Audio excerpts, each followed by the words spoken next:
Clash of the Titans. Copyright 2010 Warner Brothers video by Legendary Pictures. So, however that lingo works, I'm not exactly sure. But Legendary Pictures and Warner Brothers are involved in the making of it. Therefore, I mention, so nobody sues me or anything. It's a good telling of a Greek tale of Perseus, half-son of the king of the Greek gods Zeus, and it's done really well. It's in the computer animation versus the Harryhausen version from the 70s or 80s. I'm not exactly sure when Harryhausen version was made, but it's. I don't judge the movie based on how that one was done and how this one was done. I based the movie on, did the characters grab me and take me for a ride through this telling of their story? And on that, they succeeded, in my opinion.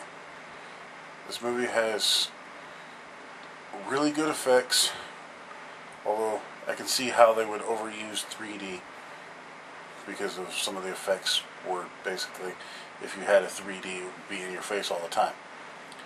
I have the regular standard edition DVD, so I wasn't overwhelmed with the 3D and all that stuff.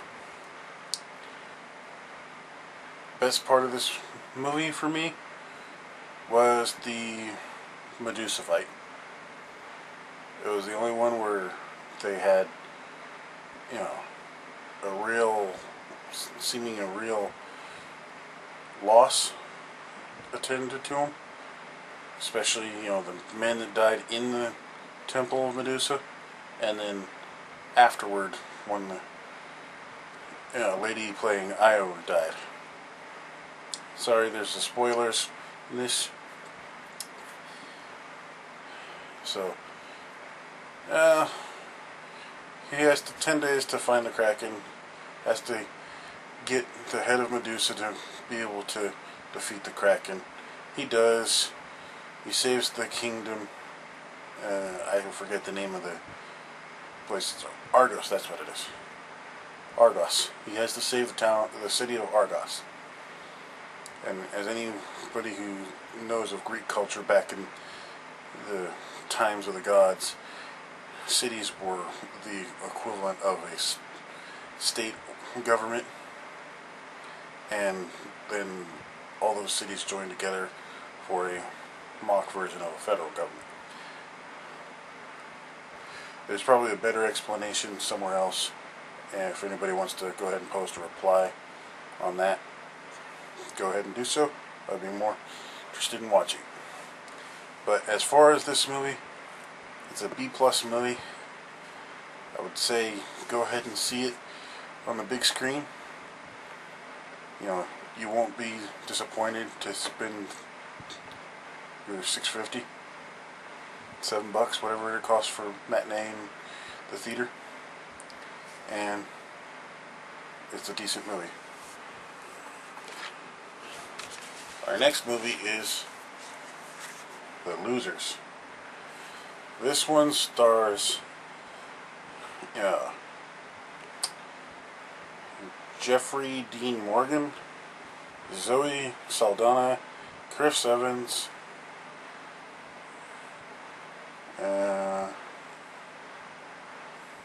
couple other people. I can't read the names off the back of this thing.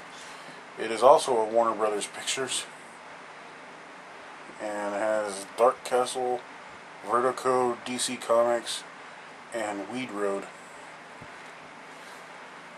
listed as part of the, on the back of the box. Therefore, I want to mention them just in case. All those people are responsible for putting this movie together. This is a good movie. I would say very close to an A, if it wasn't for the fact that it was a little bit predictable once you got into the main portion of the story. Again, spoilers. This is a show about a military unit who gets screwed over, ends up having to spend time in a foreign country because they're supposedly dead because they were betrayed by a voice on a radio that represents the government. Now, they get Zoe Saldana, who some of you may know from Star Trek as the new Lieutenant Uhura. I'm not sure if she's lieutenant or not, but she's Uhura. She basically gives them a way back to the United States and get revenge on the guy who betrayed them. And once they get to a certain point in the movie, they gotta figure out why this guy knows so much, why she knows so much, and all this other stuff. They look into the background of their previous job and find out that she is actually the daughter of the guy that they had to help, get a target on, which ended up getting them screwed over and ended up getting, some civilians killed in their place. So, what happens is, they find that out. She says that she wants to take revenge on the leader, played by, Jeffrey Morgan, who is, this guy, right here. So, with that, he goes ahead and says, okay, well, help us defeat this guy, and we'll talk about that later. Takes a few seconds, then she decides to join them. So, okay, so the plot's kind of out there. You already knew it was going to happen. A quarter of the way into it, you knew that she was going to be a traitor or something. Not so much. But then the character of Roke, which is this guy right here. Not sure if you guys can really see it all that well. He turns on them because he wants to walk away from this altogether. He doesn't want to worry about getting back at the guy who set them up in the first place. So he turns on the group, and as you would probably expect, he's going to get his comeuppance, or whatever you want to call it, in the end of the movie. So he ends up dying. Okay. The good part of this is that there are secondary story elements mentioned during the movie, which they don't leave out in the open because I'm guessing they've decided that the movie didn't have enough closure, so they,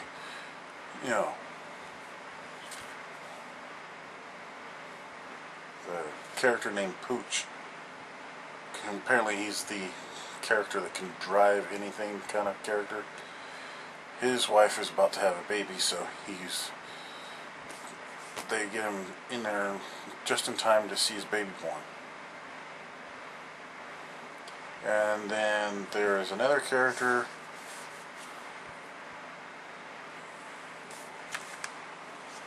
right here who is an uncle of a kid on a soccer team, and they show them like weeks later at her soccer game. And basically this whole setup is just kind of rounding out everything that was mentioned during the story. So overall, this movie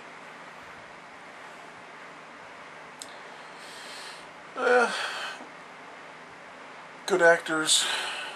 You actually felt for the characters. It's a solid B movie. Not in B movie as in it's a bad movie, B as in my grade. I would definitely suggest at least renting this.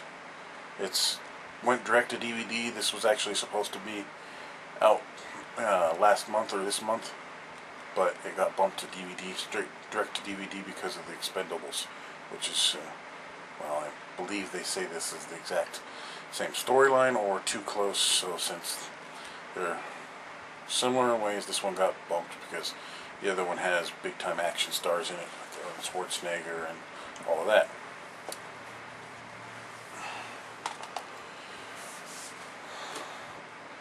And the third movie, I don't have the case with me, is Furry Vengeance.